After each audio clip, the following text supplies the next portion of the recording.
Hi everyone. So this is actually an accidental part two to tonight's Mexican soccer show.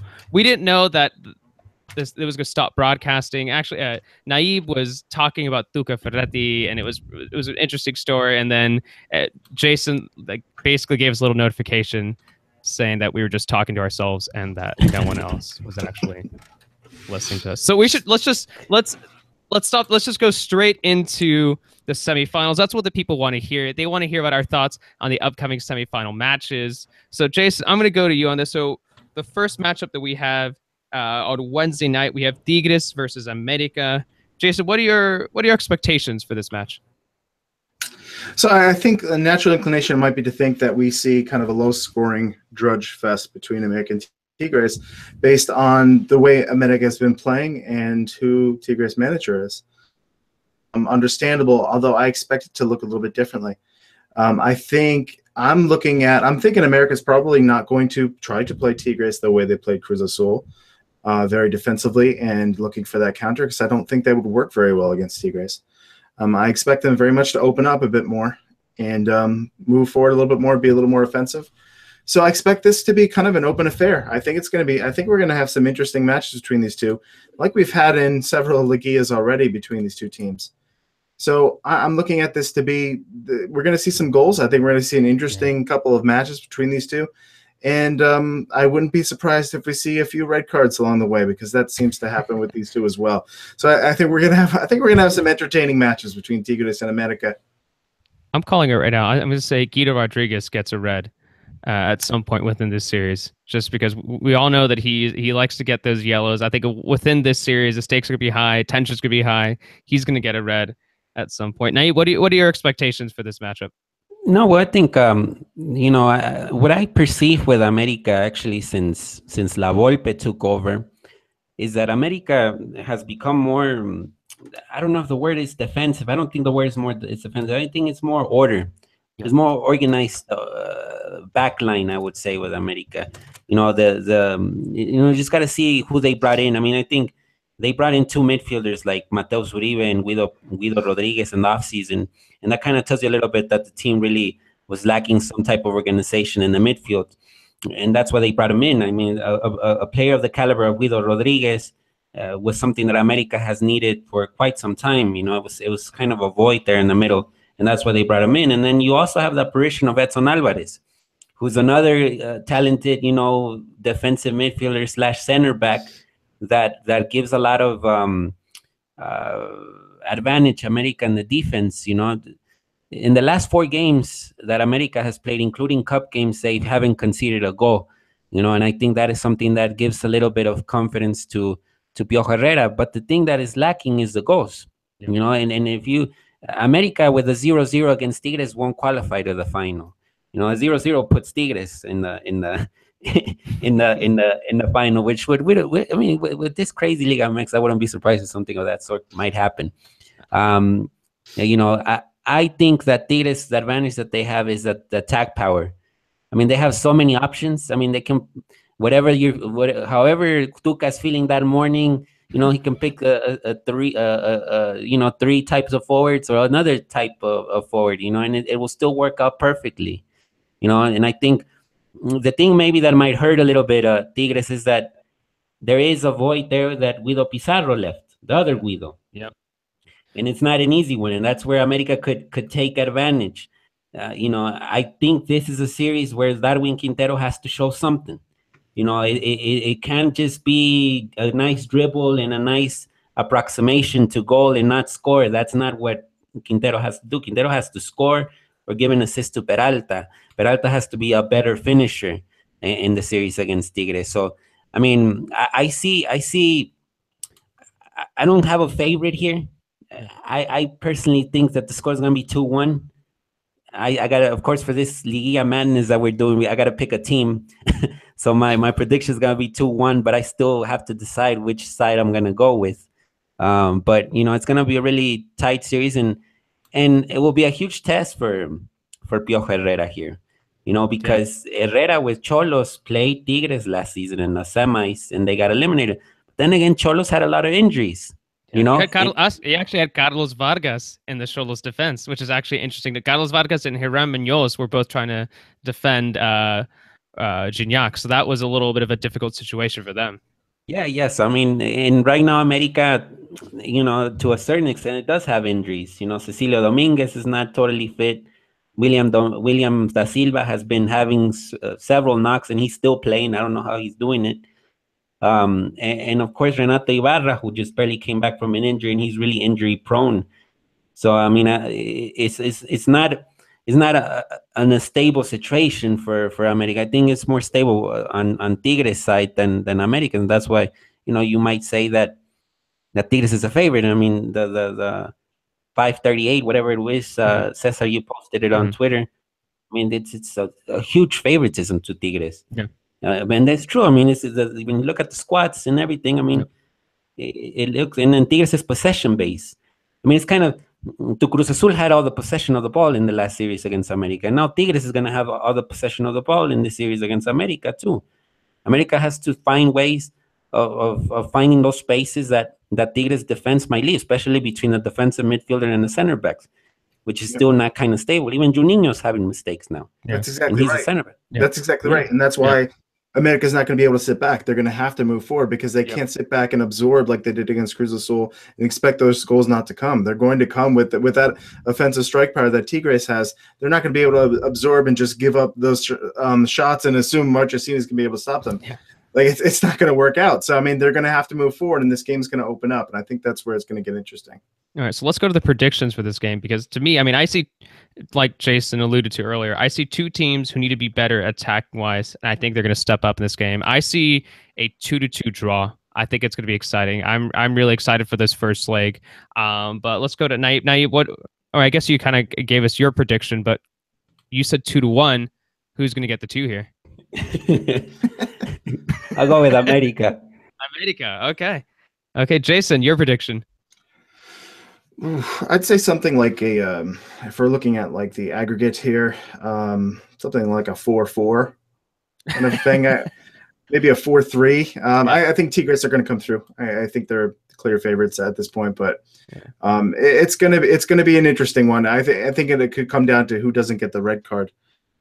But I'd still have to pick Tigres. I guess we got to talk about the aggregate score, of course, because of course, by the time we come back for the Mexican Soccer Show, we'll be talking about the finals. Let's talk about that. So I already have my aggregate score written down. I say Tigres are gonna. So the first leg is gonna be 2-2, and I think that Tigres in the second leg are gonna get a 1-0 win, and I think Tigres are gonna go through with a 3-2 win. Tigres go to the final. Naib, what is your aggregate score? This is probably what I should have asked initially, but what is your aggregate score? Who's going through? For Tigres America. 2-1 America aggregate score. Aggregate score, okay. So no one's good. It's gonna be a 0-0 in the second leg. I just know that it's gonna be 2-1 aggregate. That's what my math was. That's why I'm not good at it. I'm gonna be kind of scared if it turns out that way now. Like it's just how did you know that? Okay, let's talk about let's sort of wrap up this little mini. I don't even know what you would even call this. I don't know, the second half of the just the Mexican Soccer Show. Anyway, let's talk about Monterrey. I have super catchy. Let's talk about Monterrey versus Morelia. Let's talk about obviously Monterrey, they're the clear favorites here. I kind of want to talk about, so what kind of chance do we think, if we're going to talk about probabilities here once again, what is a percentage chance that Morelia is going to sneak into the final and surpass Monterrey? Jason? It's pretty low. Like I said earlier, I'd give them a better percentage that I'd give Tigres if they were facing Monterrey right now. I'd give them a better percentage if it was America facing them right now. But it's still, I don't know, 8%. It's not great. 8%? Oh, it's got to be higher than that. Does it? I don't know. I mean, I don't think this series is going to look like it did Monterrey and Atlas. I think it's going to be a lot tighter. Okay. I think that if a team is going to compete with Monterrey, they're going to have to score with Monterrey, because you're not going to keep Monterrey off the score sheet. They're going to be scoring their goals. Morelia is the team that I think if they get hot, Ruidíaz obviously is going to be able to put some in the net, and I think they're going to be able to score against Monterrey. It's just a matter of will they be able to keep pace, and I doubt it. But I like it as a long shot. So it's low. Maybe I went a little too low, 10%, something around there. It's not too high with the way Monterrey is playing, but Morelia has a decent chance, not a good one. Naive, your thoughts? Because I'm giving Morelia more of a chance. I mean, here's the thing. I mean, I think it's 25% or 30%, no? Yeah. Yeah, because here's it. Because I mean, when I was looking at the results from earlier this season, so Morelia got a 0-0 draw against Rayados. They got a 2-0 win over America. They got a 3-3 draw against Tigres. You gotta give them credit for that against big teams, against the top three. I know things can change entirely in the playoffs, and it's over 2 legs, so I think it's really difficult. But I don't know. I'm not gonna say that the Morelia is gonna sneak past Monterrey, but I think, like Jason talked about, I do think it's gonna be a tougher battle than everyone assumes will be on paper. Now, what are your predictions, or what are your thoughts on this match? Yeah, I mean, I was just looking here at Monterrey's historical record in semis, and they've been there 10 times and they've won 7 of them. Mhm. So I mean, it's it's a good number to have 7 wins in 10 semifinal series. So I mean, that kind of puts a little bit, it sets the, it puts everything on the plate, that what we've been mentioning of how good the season has been for Rayados. If for example, if the first leg is a 0-0 in Morelia, Yeah. I think that's good for Morelia big time, because it does leave everything up for grabs in Monterrey. And if Morelia scores in Monterrey, it complicates things for Rayados. It sort of sets different scenarios now, a little bit of more pressure, but still, the dominance that Monterrey has shown at home is just also really a big number to sort of beat. It's not going to be easy for a team to go there and get a result. And we saw it with Tigres, for example, in the last game of the regular season. Tigres really didn't look like Tigres because Monterrey just controlled all the aspects of the game, from start to finish. So it's a difficult one for Morelia, but, maybe 20-25%, of chances of Morelia giving the big surprise and winning over that idea that it's the dark horse. Of course, right now you can say that they're already dark horse because they beat Toluca, but not really. I mean, beating Monterrey automatically makes them a big contender to win the whole thing. I agree. Jason, what's your prediction for this match or this matchup? Yeah, so I'm thinking. I'm gonna go ahead and pick Morelia. Because I think they're a decent shot here. Although it's a long shot, but I don't know. There's something about this team I'm really liking right now. It's a long shot. I'll pick it, knowing that Monterrey was more than likely going to win. But I think Morelia can do something here, and I wouldn't be surprised if they just do it. So, high scoring affair for sure. I don't know, aggregate something like a 6-4. I want to see that. I hope that happens, man. I think I mean they're really. I mean, if Morelia is going to be successful, it's going to be that way. So yeah, what I'm saying. I'm going with Rayados going through with a 4-2 aggregate score here. Now, what do you think? Is it going to be just as high scoring for you? 4-2. That's what I've been thinking too, Cesar. 4-2 aggregate. Maybe I mean, to make the maths and stuff is gonna be still, maybe 2-1 in Morelia, for 2-1 and 2-1 in Morelia wins the first leg 2-1, and Monterrey wins 3-0 the other one in Monterrey. Either way, we're all saying that it's going to be a fascinating series to follow. I think there's something to be said for the fact that, I think Mohamed's got some work to do with the way that Monterrey just dispatched Atlas, that they're not coming in kind of feeling like they are waltzing to the final here. Like to prepare a team to get back right on like midweek again, to go out, you're at level terms again. I think he has some work to do to prepare Monterrey not to be overconfident going into this, because they look so dominant. They are going to have days and days of everyone puffing them up, telling them they're the team, they're the title contender, they're the team that are going to go win the title. So I think there's a challenge there for Mohamed to get this team ready to play Morelia, and I think we could see them kind of have a bit of a letdown. Yeah, I completely agree. So that'll be interesting to see. So, guys, really quickly, so Tigres America first leg is going to be on Wednesday. Second leg is going to be on Saturday. Rayados versus Morelia. First leg is going to be on Thursday. Second leg is going to be on Sunday. Thanks once again for everyone who's watching right now for putting up with us. We did not anticipate those technical difficulties that we had, but thank you once again. Thank you too to Jason and Naive for still taking part in the show. And just a reminder, we are going to have the Countdown to Russia. We're going to have 2 Countdown to Russia podcasts this week.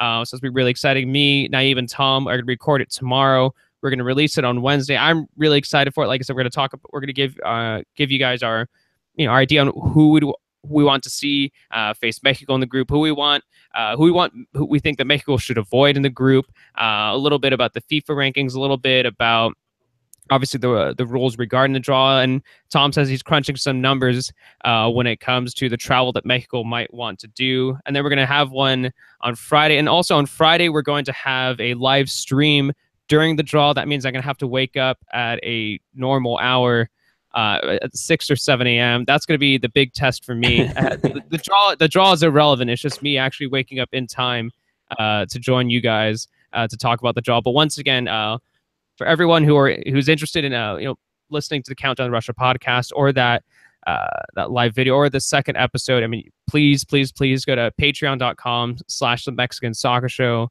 There you can find some of our old episodes as well of the Countdown to Russia podcast. Thank you also to everyone who's already donated. We appreciate it so much. We appreciate it. It's helped us out immensely. So thank you. And with that, I think we're pretty much done with this second half of the Mexican Soccer Show for tonight. And I'll give it to Naive to close us out. And once again, thank you, Jason Naive, for jumping back on after some of those technical difficulties. So Naive, close us out. Well, this is the start of an important week. I think the Liguilla is gonna give a bit of good flavor to the week, but also I think the main dish will be the draw, that happens in Russia on Friday. We'll see what to expect, for Mexico and in the upcoming World Cup. It will also, whatever happens in that draw, will kind of shape the type of friendlies that El Tri will have before the World Cup. And of course, I think El Tri closed the year with those friendlies in Poland and Belgium, and I think Osorio was able to get a lot of good details out of those 2 friendlies. And I think moving forward, hopefully over there in March, the opponents that El Tri will have will be of good fashion, a good competitive level, that could potentially solve problems or give answers to questions that Osorio has. I do think that he still has questions, and we'll see what happens. But Friday will be a special day. Osorio says that he wants the group of death. And let's see if he's gonna get it, because that's what he wants. And if he gets it, I mean, that will be kind of a storyline, because I don't think Mexico has had a group of deaths, that really makes you shake a little bit and be like, oh man, it's not gonna be pretty. So we'll see exactly what happens on Friday, and I hope the people that watch today can join us in the following days. Yeah. Once again, thank you to everyone, and we'll see you all. If you already signed up for Patreon, if you're going to sign up, we'll be seeing you guys soon. But if not, we'll be seeing you all on the next episode of the Mexican Soccer Show. Thanks, guys.